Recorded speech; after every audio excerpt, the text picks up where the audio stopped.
तो आज हम इस HP ब्रांड न्यू लैपटॉप को पूरा कंप्लीट सेटअप करने वाले हैं। तो यहाँ पे इस लैपटॉप को मैंने बॉक्स से पहले ही निकाल लिया है। इस बॉक्स के अंदर मुझे मिला था एक लैपटॉप का चार्जर और यहाँ पे लैपटॉप के अडॉप्टर के चार्जर की पावर केबल। तो ये इतना कंटेंट बॉक्स में मिलने वाला है जब भी आप लैपटॉप न्यू बाई करते हैं। बाकी इसका कॉन्फ़िगरेशन और इसका लिंक वीडियो के डिस्क्रिप्शन बॉक्स में मिल जाएगा। कॉन्फ़िगरेशन में आपको अभी लास्ट में चेक भी कराने वाला हूं। तो फटाफट जैसे इसको हम डिस्प्ले के साइड से ओपन करते हैं तो यहाँ पे एक सेफ्टी जो है फॉर्म कह लीजिए या सेफ्टी कवर कह लीजिए, जिससे जब भी लैपटॉप आप बंद करते हैं तो यहाँ पे जो बॉडी का सेफ रहता है, ये सेफ आपके इस बॉडी पे नहीं आता है। तो ये कवर आप जरूर यूज करिएगा, जितने दिन तक इसको कैरी कर पा रहे हैं तो करिएगा। तो ये तो हो गई लैपटॉप की सेफ्टी की बात। अब यहाँ पे लैपटॉप को ऑन करने से पहले, सेटअप करने से पहले यहाँ पे चार्जर में पावर केबल को हम इंसर्ट कर देंगे और एडॉप्टर में पावर देने के बाद दूसरे साइड एडॉप्टर हम लैपटॉप में कनेक्ट कर देंगे। तो अब हम लैपटॉप को पावर बटन से ऑन करेंगे। ऑन करते ही HP का लोगो आ जाएगा कुछ इस तरीके से। और यहाँ पे मैं आपको बता दूं, कंपनी की तरफ से विंडो प्री इंस्टॉल यहाँ पे मिली हुई है। विंडो 11 प्री इंस्टॉल कंपनी की तरफ से दिया, बस इसको हमें सेटअप करके रेडी करना है। कैसे सेटअप करना है ये मैं आगे आपको बताने वाला हूँ।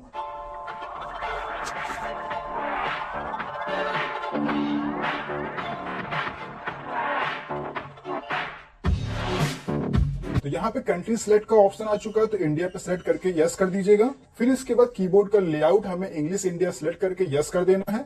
इसके साथ अदर कीबोर्ड का लेआउट चाहिए तो उसको ऐड कर सकते हैं, नहीं चाहिए तो स्किप कर सकते हैं। अब वाईफाई कनेक्शन कोई भी आप कनेक्ट कर लीजिएगा। अगर आप वाईफाई कनेक्शन अवेलेबल नहीं है तो हॉटस्पॉट अपना ऑन करके कनेक्ट कर लीजिएगा, क्योंकि कुछ प्रोसेस ऐसे हैं जो कि इंटरनेट कनेक्शन कनेक्ट करने के बाद ही आगे का स्टेप वो आएगा। तो यहाँ पे जो भी आपका वाईफाई होगा उसको कनेक्ट कर लीजिएगा पासवर्ड डाल के। वाईफाई कनेक्ट करने के बाद नेक्स्ट वाला ऑप्शन हाईलाइट होने लगेगा, नेक्स्ट कर दीजिएगा। अब यहाँ पे चेकिंग फॉर अपडेट लेगा, जो भी कोई रिक्वायरमेंट होगी, अगर इस विंडो की कोई लेटेस्ट अपडेट या लेटेस्ट कोई फाइल आई होगी तो उसको चेक करेगा। चेक करने के बाद उसको अपडेट करेगा। इसमें थोड़ा समय लग सकता है, डिपेंड करता है आपकी इंटरनेट की स्पीड के ऊपर। तो जब भी ये सारा प्रोसेस आप लैपटॉप में करें, लैपटॉप को सेटअप करें, जब तक नेक्स्ट ऑप्शन नहीं आता है कोई, तब तक आपको लैपटॉप ना ऑफ करना है, ना इसमें कीबोर्ड में कोई और बटन आपको प्रेस करना है। और ध्यान रहे लैपटॉप में चार्जर कनेक्ट होना चाहिए, क्योंकि आपको नहीं पता होता है कि कंपनी की तरफ से जब लैपटॉप आता है कितने % चार्ज रहता है या डिस्चार्ज रहता है। चार्जर कनेक्ट रहेगा तो आसानी होगी कि बीच में लैपटॉप आपका बंद नहीं होगा।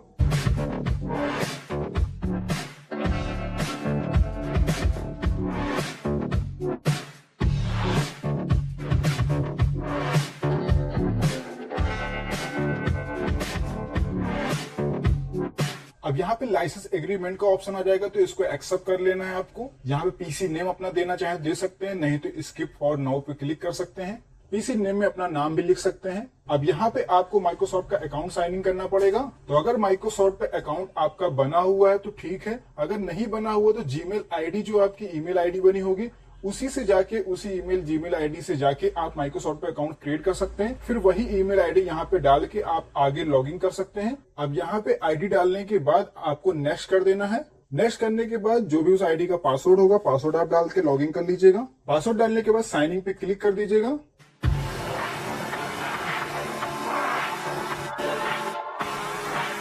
अब जैसे मैं यहाँ पे थोड़ा सा आपको जूम करके दिखा देता हूँ। देखिए इस लैपटॉप में इस तरीके का ऑप्शन आया है। ये आया क्यों? रिस्टोर फॉर अदर लैपटॉप का नाम लिख के या उसका जो आईडी लिख के आ रहा है। अब यहाँ पे ये ईमेल आईडी जो आईडी थी माइक्रोसॉफ्ट पे, जो इस पे मैंने अभी डाली हुई है, ये पहले दूसरे लैपटॉप पे पड़ी हुई थी, इसलिए उसको रिस्टोर करने के लिए कह रहा है कि अगर उसको रिस्टोर करना चाहते हैं तो ठीक है, नेक्स्ट कर दीजिए आप। उसमें जैसे इससे पुराने लैपटॉप में जो भी आईडी पड़ी रही होगी, उसमें जैसे वन ड्राइव, फाइल, सेटिंग जो रही होगी, जो ऐप रहे होंगे, वो सारे रिस्टोर होकर इस लैपटॉप में भी आ जाएंगे। अगर आपको इसमें फ्रेश तरीके से चाहिए तो आप सीधा इसको स्किप कर सकते हैं। वो कैसे करना है? आपको व्यू मोर ऑप्शन पे आपको क्लिक करना है। फिर यहाँ पे setup as a new device का ऑप्शन आ जाएगा, तो यहाँ पे आपको क्लिक करना है, फिर नेक्स्ट कर देना है।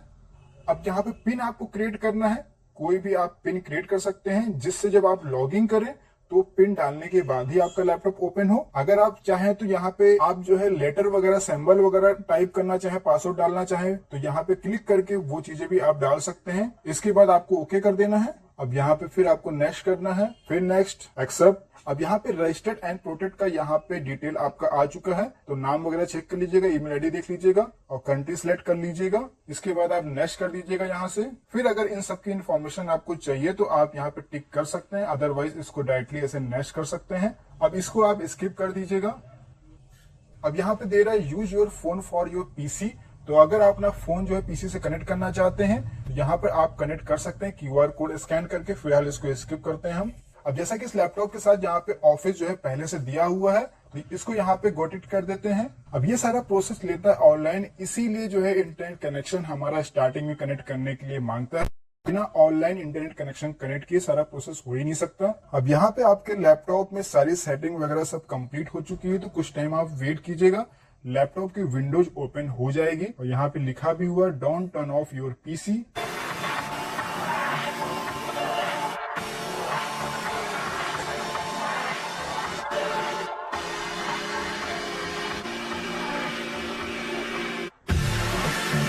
तो देख सकते हैं इस लैपटॉप की विंडोज ओपन होने के बाद फर्स्ट व्यू हमारे सामने आ चुका है। तो सबसे पहले हम क्या करेंगे, डेस्कटॉप पे कई सारे आइकन जैसे इंपॉर्टेंट होते हैं उसको हम शो कराएंगे। उसके लिए एक माउस से राइट क्लिक करेंगे, तो यहाँ पे आपको डिस्प्ले सेटिंग के नीचे पर्सनलाइजेशन मिल जाएगा। फिर यहाँ पे इसको मैक्सिमाइज करिएगा। फिर यहाँ पे आपको आना है थीम से। थीम्स पे आने के बाद थोड़ा सा ड्रॉप डाउन करेंगे आप, तो यहाँ पे डिस्प्ले आइकन सेटिंग आपको मिल जाएगा। इस पे आपको computer, users file, networks, control panel, इन सब पे टिक करने के बाद अप्लाई ओके कर देना है। फिर इसके बाद इसको क्लोज कर देना। यहाँ पे डेस्कटॉप पे देख सकते हैं सारे आइकन आपके शो कर गए हैं। अब दिस पीसी ओपन करके देखते हैं, तो यहाँ पे देख सकते हैं सिंगल ड्राइव अभी यहाँ पे बनी हुई है। तो इसको पार्टीशन अगर आपको दो भागों में तोड़ना है तो कैसे आपको करना है वो भी मैं आपको बताऊंगा। फिर इसके बाद इसका कॉन्फ़िगरेशन मैं आपको चेक कराऊंगा। फिर इस लैपटॉप में क्या क्या पोर्ट हमारे दिए हैं वो भी मैं आपको दिखाऊंगा, और क्या यूज कर सकते हैं इस लैपटॉप में ये भी मैं आपको बताने वाला हूँ। तो वीडियो में बने रहिए। तो पार्टीशन करने के लिए दिस पीसी पे राइट क्लिक करिए। राइट क्लिक करने के बाद यहाँ पे शो मोर ऑप्शन पे जाइए। फिर यहाँ पे आपको थर्ड नंबर पे मैनेज मिलेगा, मैनेज पे आपको क्लिक करना है। फिर यहाँ पे आपको डिस्क मैनेजमेंट में जाना है। डिस्क मैनेजमेंट में आने के बाद फिर यहाँ पे देख सकते हैं जो भी आपकी डिस्क होगी यहाँ पे आपका दिख जाएगा। अब डिस्क पे आपको राइट क्लिक करना है। राइट क्लिक करने के बाद यहाँ पे आपको श्रिंक वॉल्यूम मिल जाएगा, इस पे आपको क्लिक करना है। अब इससे पहले मैं आपको एक चीज बताना भूल गया, मैं फिर से दिस पीसी ओपन करके एक बार चेक करा देता हूँ। दिस पीसी जैसे ओपन किया तो यहाँ पे टोटल स्टोरेज आप चेक कर लीजिएगा। टोटल स्टोरेज हमारे में क्या है, तो प्रॉपर्टीज हम इसकी चेक करते हैं।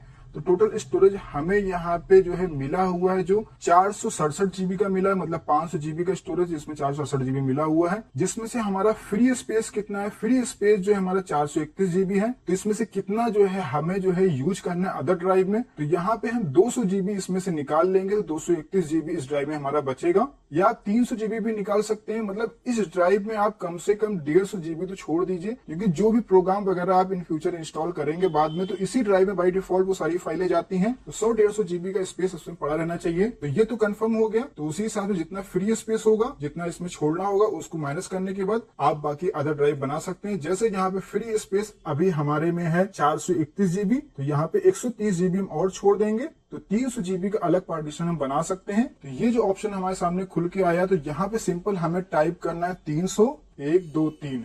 जितने भी जीबी का आपको एक्स्ट्रा बनाना है वो टाइप करने के बाद 3 जीरो एक्स्ट्रा लगा दीजिएगा। फिर यहाँ पे श्रिंक पे क्लिक कर दीजिएगा। अभी देखिए 183 जीबी का पार्टीशन हमारा ये हो चुका है, 300 जीबी का पार्टीशन हमारा ये, जिसमें 300 जीबी से 292 जीबी हमें मिला हुआ है। तो ये पार्टीशन तो क्रिएट हो चुका है, लेकिन अभी दिस पीसी में शो नहीं करेगा। ये देखिए दिस पीसी में शो नहीं कर रहा है। तो यहाँ पे शो कराने के लिए क्या करना है, फिर से हमें उस टैब को ओपन करना है। तो यहाँ पे जो अनलोकेटेड लिख के आ रहा है इस पे हमें राइट क्लिक करना है, न्यू सिंपल वॉल्यूम पे क्लिक करना है, फिर नेक्स्ट करना है, फिर नेक्स्ट करते जाना है। फिर यहाँ पे ड्राइव लेटर आएगा, इसको ध्यान से देख लीजिएगा, ड्राइव लेटर सिलेक्ट होना चाहिए। फिर नेक्स्ट करना है, फिर नेक्स्ट, फिर फिनिश। अब यहाँ पे फॉर्मेटिंग होने के बाद ये ड्राइव का जो है वॉल्यूम ओपन हो जाएगा। इसको मिनिमाइज कर दीजिए, तो क्लोज कर दीजिए, इसका काम खत्म हो चुका है। तो दिस पीसी ओपन करके अब देखते हैं, तो यहाँ पे देख सकते हैं ड्राइव हमारी शो कर रही है। ये सी ड्राइव थी और ये अब डी ड्राइव भी आ चुकी है। अब ये हो गया। अब कॉन्फ़िगरेशन में आपको चेक करा देता हूँ। दिस पीसी पे एक बार राइट क्लिक करता हूँ। राइट क्लिक करने के बाद प्रॉपर्टीज पे जाएंगे।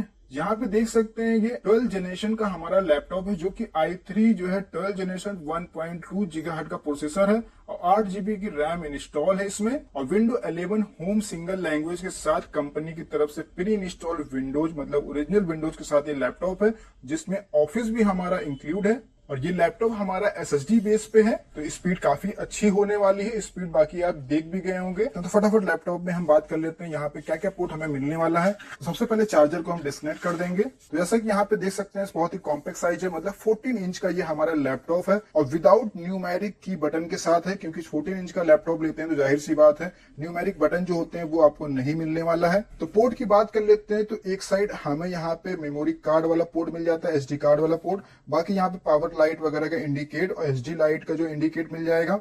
और दूसरे साइड पोर्ट की बात करें, चार्जर प्लगिंग का ऑप्शन मिल जाता है, HDMI डिस्प्ले आउटपुट के लिए मिल जाता है, 2 USB पोर्ट हमारे मिलने वाले, एक Type-C पोर्ट मिलने वाला है, एक ऑडियो जैक मिलने वाला है जिसमें हम हेडफोन या साउंड लगा के सुन सकते हैं। और बहुत ही लाइट वेट का लैपटॉप है। और यहाँ पे इस लैपटॉप की बैटरी बैकअप की बात करें तो कंपनी के हिसाब से यहाँ पे कम से कम फुल चार्ज करने पे 4 से 5 घंटे बैटरी बैकअप देने वाला है। तो इतना तो बहुत ही आराम से बैटरी बैकअप मिल जाएगा आपको इस लैपटॉप में। तो अब यहाँ पे बात कर लेते हैं इस लैपटॉप में क्या क्या चीज हम यूज कर सकते हैं। तो यहाँ पे इस लैपटॉप किसी भी तरह का ऑफिस वर्क के लिए या किसी भी तरह के मीटिंग वगैरह के लिए आप यूज कर सकते हैं बहुत ही आसानी से, कोई भी दिक्कत इसमें आने वाली नहीं है। लेकिन अगर आप सोच रहे हैं कि इसको एक बिजनेस पर्पज में, जैसे आप कोई एडिटिंग करना चाहें, वीडियो एडिटिंग, या फिर आप चाहें किसी तरह का जो है स्टूडियो वर्क, फोटोशॉप का हैवी सॉफ्टवेयर चलाना चाहें, तो वो इसमें पॉसिबल नहीं, क्योंकि विदाउट ग्राफिक कार्ड वाला लैपटॉप ये हमारा। हाँ, अगर बहुत हैवी सॉफ्टवेयर नहीं होगा तो बहुत ही आसानी से लोड उठा लेगा ये।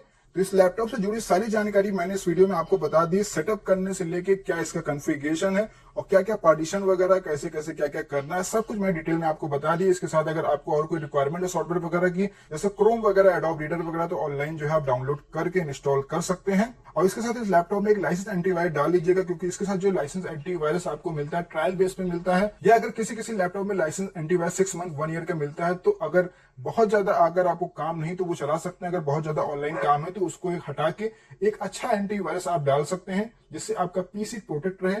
तो इस वीडियो से अगर थोड़ा सा भी आपको सपोर्ट मिला होगा तो हमारे चैनल को सब्सक्राइब करके बेल आइकन पे ऑल क्लिक करिएगा। इसके साथ वीडियो लाइक करिए, कमेंट करिए, शेयर करिए। और अगर कोई क्वेश्चन है आप